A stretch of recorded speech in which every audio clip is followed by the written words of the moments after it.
Professeur Philippe Colson, vous êtes pharmacien, professeur des universités. Docteur Sarah Herfi, vous êtes pharmacienne biologiste. Assiste-t-on depuis quelques années à une augmentation des cas d'hépatite virale en France ? Alors, concernant l'hépatite B, on est plutôt sur une diminution au cours des dernières décennies, avec une réduction de l'ordre de 50% entre 2006 et 2016 des cas déclarés par le Centre national de référence dans le cadre de la déclaration obligatoire. Et il y avait un nombre de cas diagnostiqués estimés en 2013 d'environ 300 en France. Alors, il faut savoir que parallèlement, il y a eu une augmentation importante, un élargissement des recommandations vaccinales depuis les années 90, et avec un taux de couverture vaccinale chez les jeunes enfants qui atteignait 90% en 2017.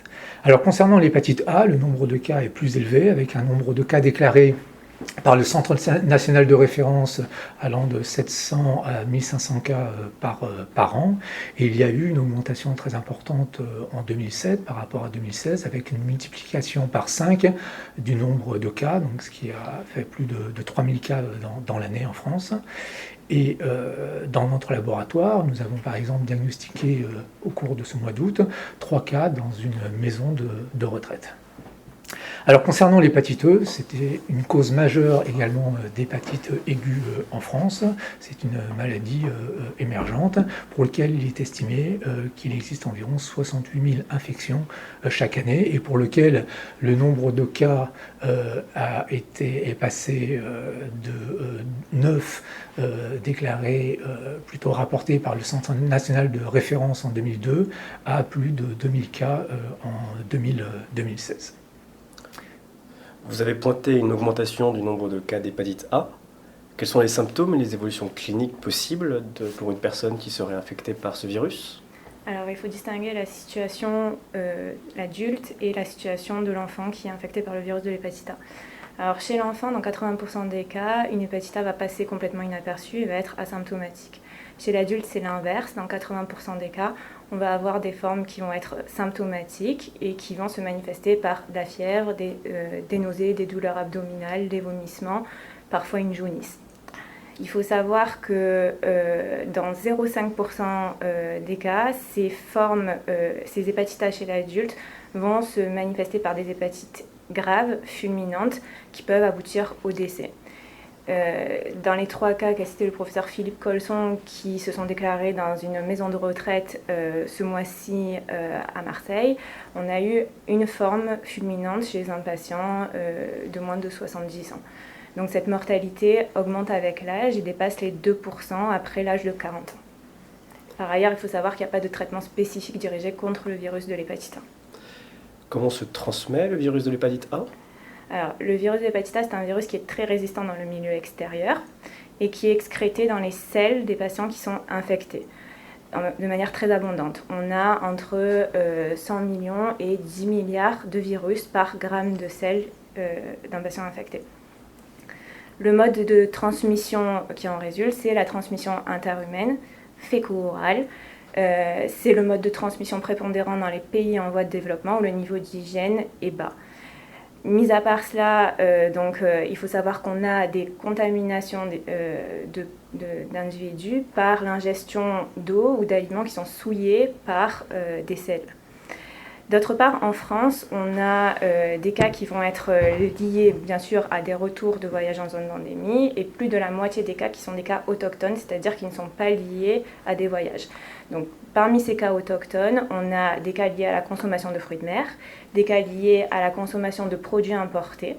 Donc, c'est ce qui a été décrit en 2009, il y a une dizaine d'années, avec l'importation de tomates séchées de Turquie. Et 60 cas d'hépatite A ont été déclarés à la suite de la consommation de ces tomates séchées. Et enfin, on a un troisième mode de contamination qui est la contamination sexuelle. Alors, le virus est excrété dans les selles. Du coup, cette transmission sexuelle, c'est plutôt une transmission qui va prédominer dans les populations homosexuelles masculines. Est-ce qu'il existe un vaccin contre l'hépatite A et est-il efficace ? Oui, donc il existe un vaccin, c'est un vaccin à virus tué, il est extrêmement efficace, extrêmement immunisant. Alors en France, la couverture vaccinale pour ce vaccin est inférieure à 20% dans la population générale adulte et 3/4 des personnes âgées de moins de 50 ans ne sont pas immunisées soit par ce vaccin, soit par une exposition antérieure au virus. Il faut savoir que c'est un vaccin qui est uniquement recommandé pour des populations particulières, parmi lesquelles les voyageurs, mais également les jeunes en institution, les hommes ayant des relations sexuelles avec les hommes, et dans le cadre de certaines pathologies, comme des maladies du foie préexistantes ou la mucoviscidose. Et il faut savoir finalement qu'en France, il y a depuis plusieurs mois des tensions, voire des ruptures d'approvisionnement pour ce vaccin. Existe-t-il des pays, dans certains pays, est-ce que ce vaccin est recommandé par les autorités pour la population générale? Alors effectivement, il existe des pays où ce vaccin est recommandé sous forme de vaccination universelle, donc chez les nourrissons, et comme les États-Unis par exemple. Vous avez parlé également de l'émergence de l'hépatite E en France, et quels sont les facteurs de cette émergence? Alors effectivement, l'hépatite E, c'est une maladie, une infection qui était mal connue jusqu'à il y a environ une dizaine d'années dans les pays développés, comme l'Europe et comme la France. On pensait que c'était une maladie uniquement importée de pays en voie de développement, mais il s'avère qu'il s'agit d'une hépatite contractée de façon autochtone en France, donc dans notre pays, et pour lequel on connaît maintenant un réservoir porcin, donc avec les porcs au premier plan et également les sangliers. Donc il faut savoir qu'en France, il a été étudié que 4% des foies de porc qui rentrent dans la chaîne alimentaire sont positifs pour le virus de l'hépatite E, et on retrouve ce virus d'environ la moitié des saucisses de foie de porc qui sont commercialisées. Et donc c'est un virus qui peut donner des hépatites mortelles, aiguës, notamment par décompensation d'une maladie du foie sous-jacente, mais également par hépatite fulminante. Et par ailleurs, l'infection par le virus de l'hépatite E peut devenir chronique et causer des cirrhoses chez les personnes sévèrement immunodéprimées. Est-ce que nous pouvons en tirer des conclusions en termes de priorité en santé publique?